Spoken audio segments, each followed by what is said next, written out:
Thanks for joining us. My name is Brian Elaine. I'm here today with our friend Reverend Dr. Otis Moss III, who built his ministry on community empowerment and social justice activism. As senior pastor of Trinity United Church of Christ in Chicago, Dr. Moss spent the last 2 decades practicing and preaching a Black theology that unapologetically calls attention to the problems of mass incarceration, environmental justice, and economic apartheid. Hailed as one of the 12 most effective preachers in the English-speaking world by Baylor University's George W. Truett Theological Seminary, he's been cited by Chicago Magazine as one of the city's 30 most influential people. He's an NAACP Image Award recipient, award-winning filmmaker, poet, and professor of homiletics at Mercer University's McAfee School of Theology. He's married to Monica Brown, and they are the proud parents of 2 kids. We're here today to talk about his new book, Dancing in the Darkness, Spiritual Lessons for Thriving in Turbulent Times from Simon & Schuster. And you can learn more about Otis and all of his work at trinitychicago.org. So welcome, Otis. It's wonderful to speak with you again, and congratulations on all your accomplishments. Brian, thank you very much for having me back. It's good to have this conversation with you. Well, same here. I've always so respected all of your work, and it's always just great to catch up on what the latest is. So before we get into books, though, maybe you could start off a little bit more about your background and particularly your filmmaking, because I'm not sure a lot of our audience may not be aware of that. I appreciate you asking that question, allowing me to expound on one of my loves being filmmaking. I did not intend to go into ministry as a young child. I wanted to be a filmmaker, specifically a cinematographer. That was my interest. And when I went to Morehouse, I was going to declare as being a filmmaker, took film classes, had student films. I was planning to go to NYU and Union Theological Seminary. That's what I wanted. There were no joint programs, but I was hoping that I could take the documentary program at Union and somehow figure out how to be at New York University. I'm sorry, and also figure out how I could complete an MDiv or an MA at Union Theological Seminary. Didn't quite work out that way. I ended up at Yale Divinity School because I was just looking at how do I do graduate school with no debt was my main question. But I always had the filmmaking bug in my spirit. And I had made these student films, and I was a lover of everybody from Spike Lee to Akira Kurosawa to Martin Scorsese to the French New Wave. I was a lover of of these films, and I believe that was the way to help transform people's imagination. That people have been marginalized. Our imagination has also been marginalized.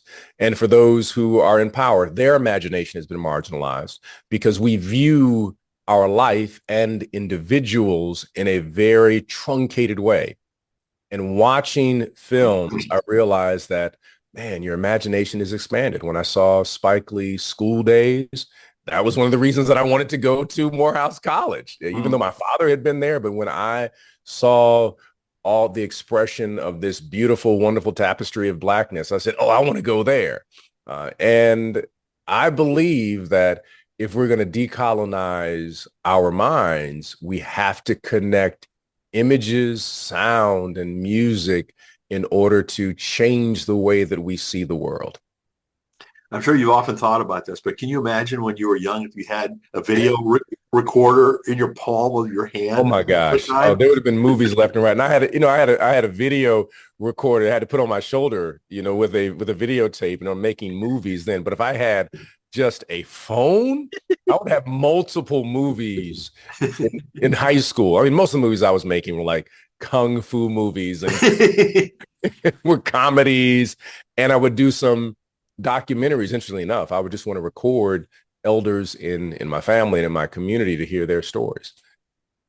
Well, I mean, it leads to an explosion of possibility, right? For generating content that couldn't have been generated, right? I mean, in decades past, which is exciting, right? I mean, it really is. There's so many ways to create content and have platforms for content. So the film that we've done several films, but the film that has really become incredibly popular is Otis's Dream. Yes. The story of my grandfather in 1946 attempting to vote. It's a short film. It's a free film. Anyone can get the film at otisesdream.com.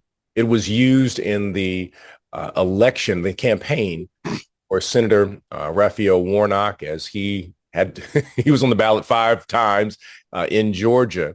But it tells a wonderful story of my grandfather's unsuccessful attempt to vote.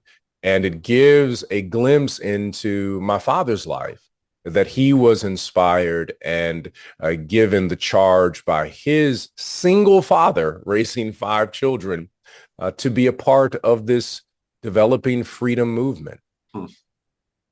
Well, it's a great movie, and I was so excited when it got so much recognition.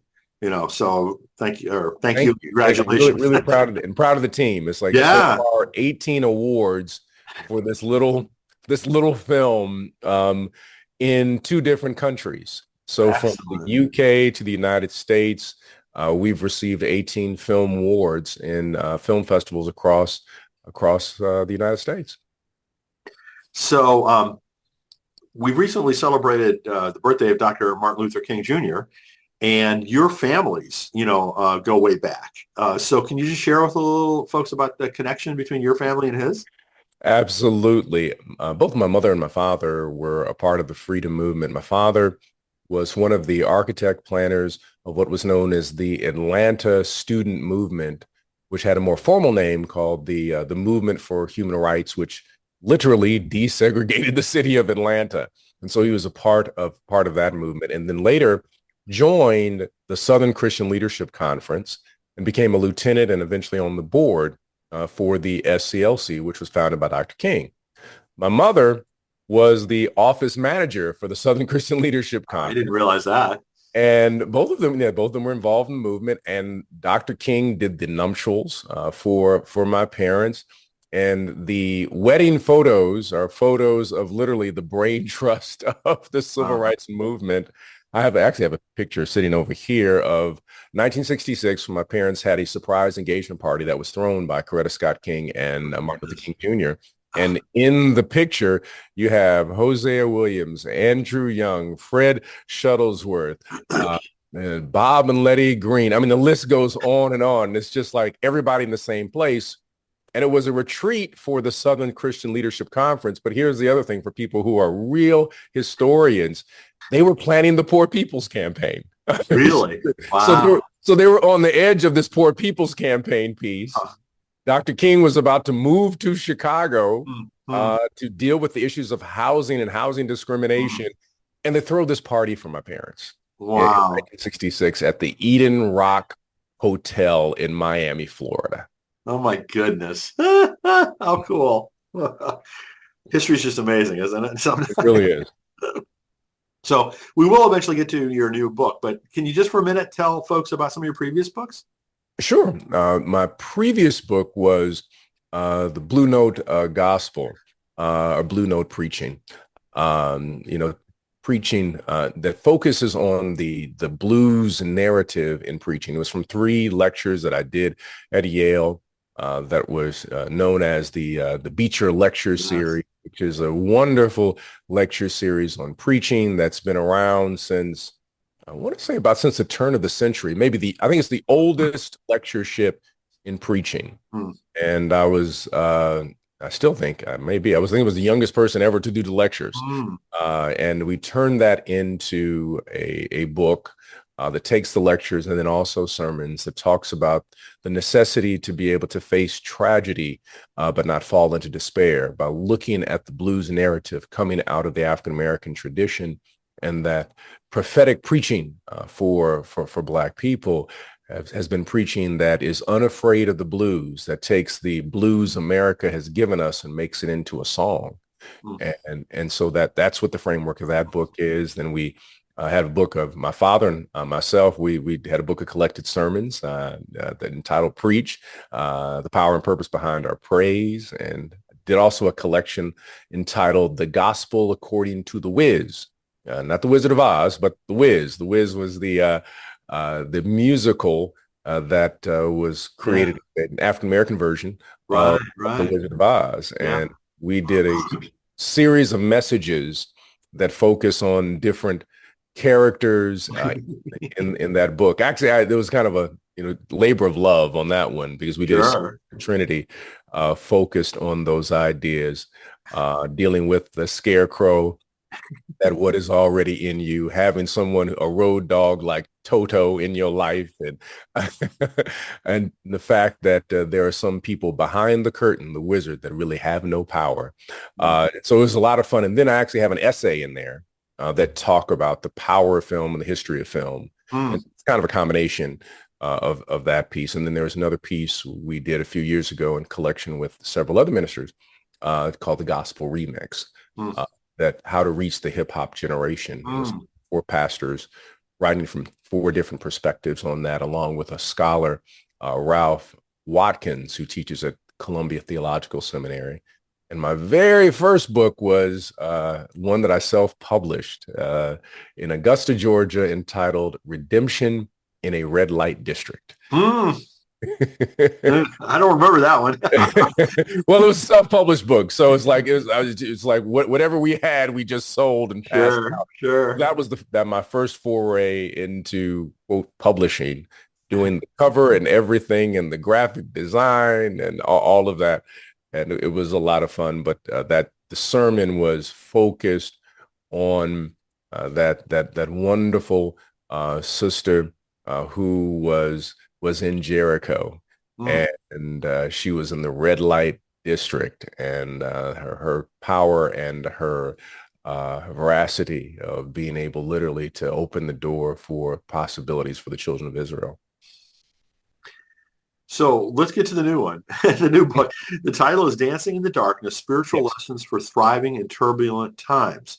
So what's the main theme of this book, and what motivated you to write it? Sure.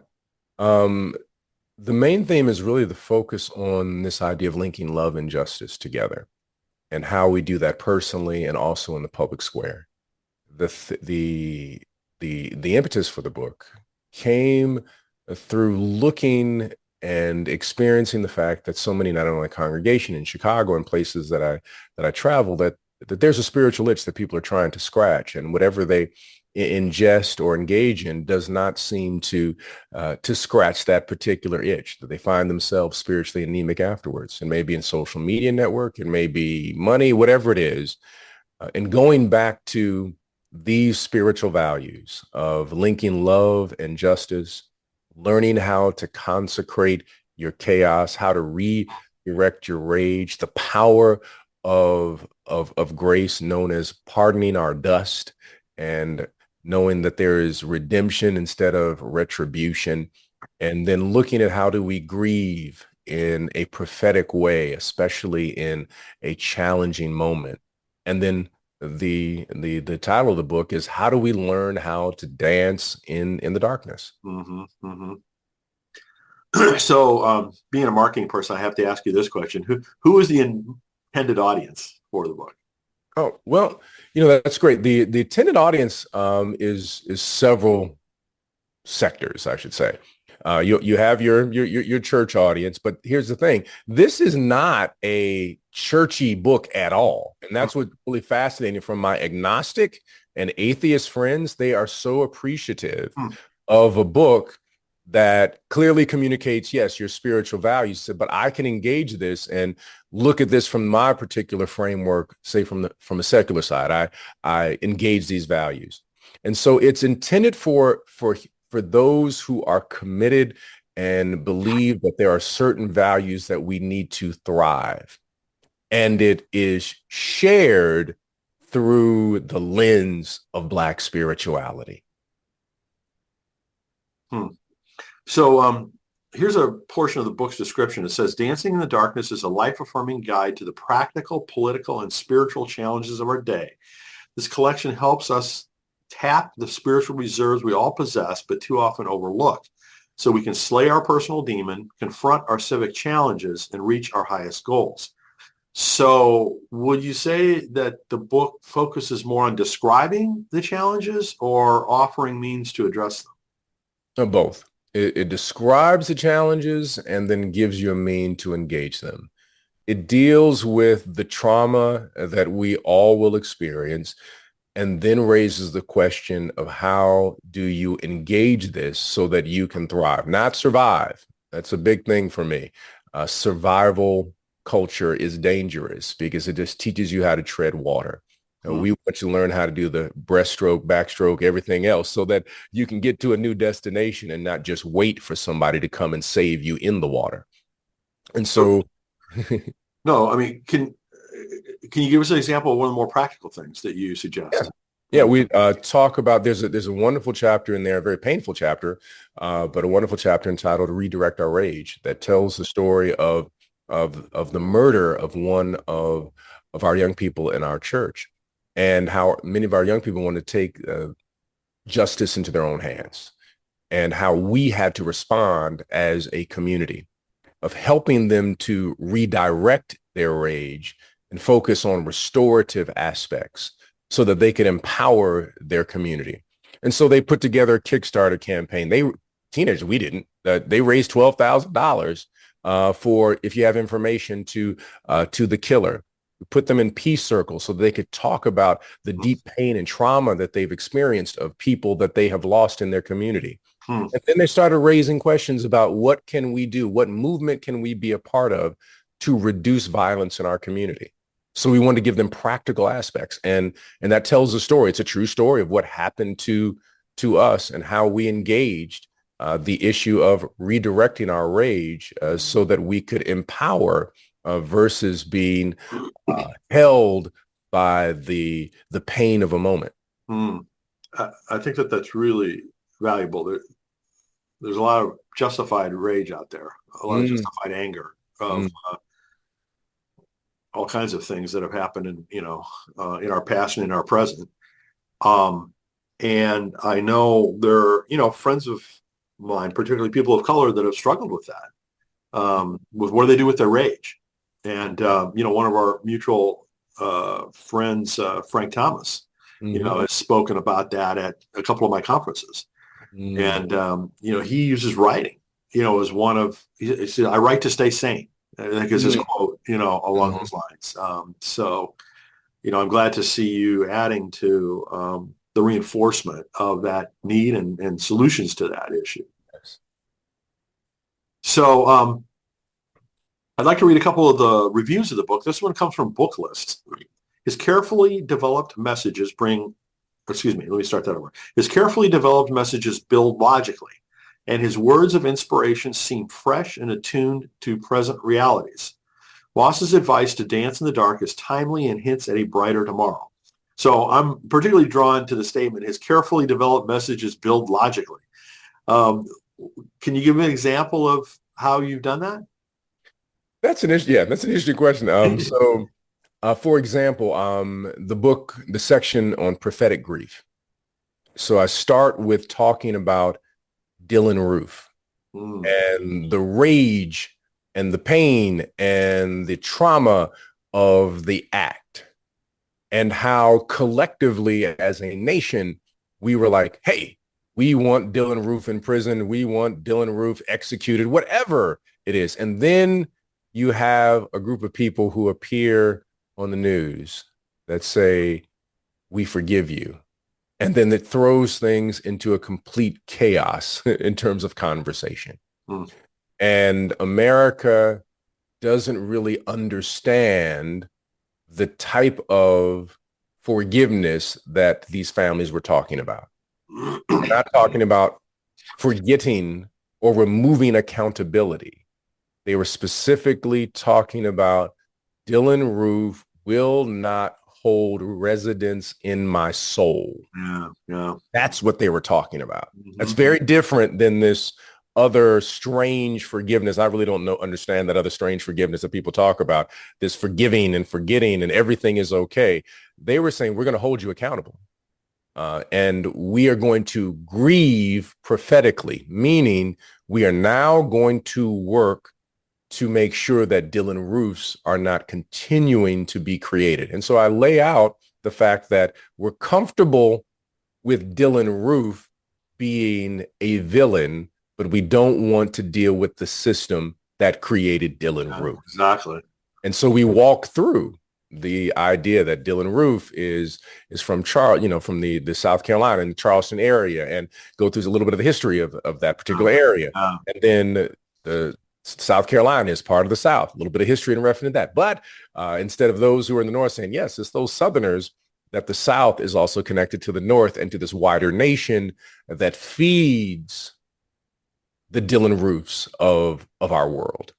And so we have to be committed to removing the system, or I think I use the phrase that we got to remove the food system that feeds and gives nutrients to people like Dylan Roof. Amen. Amen. So here's another blurb. This one's from Kirkus. It says, positive, hopeful, and affirming. Those sound like surprising terms, given the difficult issues that you're addressing. How did you achieve that? I've had that question asked a couple of times. Like, how do you do this? It's like, because you're dealing with some really difficult and in some cases very horrific and painful. I believe that on one level, it is, if you are a person committed to the gospel, and I'm a person who comes out of this Black spiritual tradition that is unafraid of the blues, and the blues has never been something that causes you to fall into despair and cynicism, but just dares to assess your existential experience, and still in the back of your spirit, you have this eschatological hope. And when we examine the experience that is tragic, that can be painful, but some of the most incredibly joyous, delightful, creative, and imaginative moments in American history and in our own personal lives. I mean, I share the story about jazz music, how jazz music in itself is an act of resistance. The song Amazing Grace, and then these incredible people in our history. I talk about the beauty of Auburn Avenue and what it produced before Dr. Martin Luther King Jr. Became this amazing prophetic icon. That within the stories, especially of people of African descent, there are truly miraculous moments of overcoming circumstances that sociologists will say it's not possible for a people to overcome this, but yet we do. And so my hope is seen through history and all of the possibilities that are given to us through that history. And my hope is also rooted in the power of our ancestors and our faith tradition. Well, you've done an amazing job of helping everyone make lemonade out of lemons. So looking forward, I mean, are there any future books or films that there are both? Tell us about. You're asking that. Yeah, excellent. So I have actually a 2-book deal with Simon and Schuster. Good. And I negotiated. This was just a little bit of I was hustling. So when they offered, there was a couple of publishers that were looking at the possibility of publishing this. And I said, hey, would you consider a graphic novel? I'm a comic book person. And they were the publisher that agreed. They said, you sign with us, we will also sign you to do a graphic novel. Wow. So the graphic novel that will be coming out, that's entitled Red Clay. And Red Clay is about these twins, one by the name of Just, short for Justice, and the other by the name of Love. And they're traveling down south to see their grandmother, who is about to be lifted up as a deacon, not deaconess, deacon emeritus. But on that encounter, something happens that activates some ancient powers in them, and they go on an incredible journey where they literally learn how to live out their names. Wow. So graphic novels. Yeah. a lot different, right? Than Very different. Very just a different. textbook. I mean, a textual book. Right. How did that idea, come Oh, about? I've loved comic books since I was small. I've been taking my children are grown now, but we used to go to Comic-Con all the Oh time. yeah, okay. All the time. And my son, he started out, he fell in love with comic books. And then my daughter, who has learning differences, and she's an artist, and I would take her when she was small because I wanted her to see comic books that had brown and black young women in them, so she could see herself doing this kind of work. And the beautiful thing about Comic-Con is comic book artists and people, they're nerds. We're all nerds. But they love talking to children who are interested in the art, and they will talk to them not like, oh, it's nice, little kid here. It's so nice that you came by. They will ask questions and say, do you have any, can I see your portfolio? Did you bring any Wow. pictures with me? Let me show you how to draw a hand differently. Huh. You get that kind of experience. They will spend Wow. that kind of time with a young person. There, other places you go, you don't have Sure. an artist that will, engage a young person in that. And they'll just tell you, well, someone engaged me in the same way. Mm. And I had the opportunity to talk with comic book writers. They said, hey, I'm not an artist, but I'm a writer. And I started thinking, I've got a few stories in me.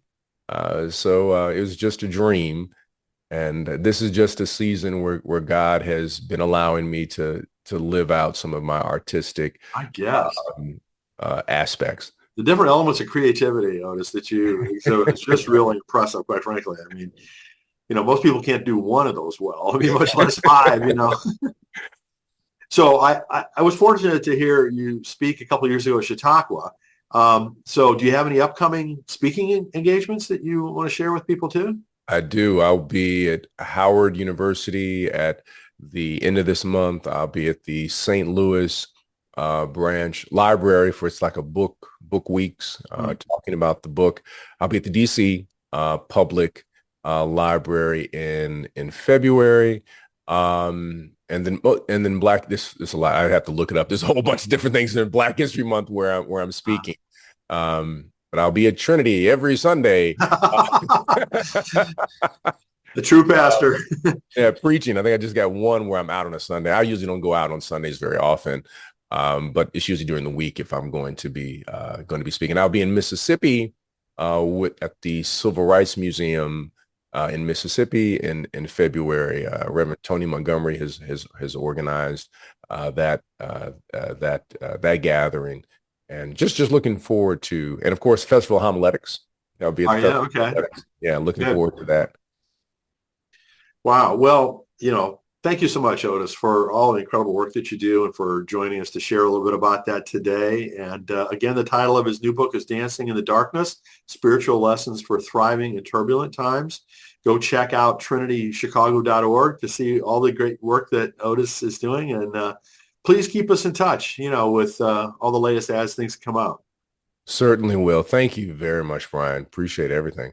Oh, it's our pleasure. Thanks so much.